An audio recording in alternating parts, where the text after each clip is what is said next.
Objectif atteint pour la marche de la mémoire de la Société Alzheimer Gaspésie-Île-de-la-Madeleine, qui a recueilli un total de 17 500 $ cette année, comparativement à 11 500 $ en 2012. Avec la population vieillissante, il y a de plus en plus de gens qui souffrent un jour ou l'autre de maladies d'Alzheimer ou de maladies connexes. Alors, les besoins sont criants.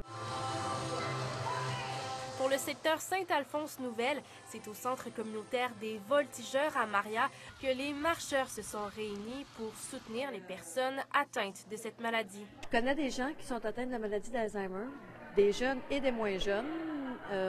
Ça frappe sans discrimination. 32 marcheurs élites qui devaient ramasser un minimum de 200 $ ont contribué à dépasser l'objectif. Le grand gagnant, M.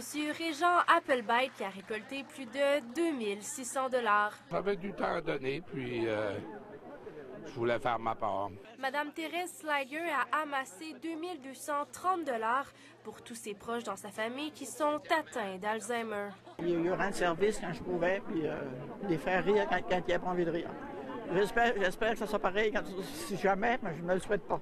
La marche à Gaspé a aussi attiré plusieurs marcheurs pour la cause. Oui, ça a bien participé. L'année passée, il y avait sensiblement le même nombre. Je me demande si cette année, on n'est pas un peu plus. Au Québec, 125 000 personnes sont atteintes de la maladie d'Alzheimer. La plupart ont plus de 65 ans et 72 % d'entre elles sont des femmes. Fondée en 1986, la Marche de la mémoire veut sensibiliser la population, contribuer à la recherche et amasser des fonds pour aider non seulement les personnes atteintes, mais aussi leurs proches. Des petits voyages l'été avec les sous de la Marche de la mémoire, mais on en donne beaucoup aux proches aidants. C'est comme une passion pour moi, j'aime cette clientèle-là. Anne-Julie Larouche, à Maria.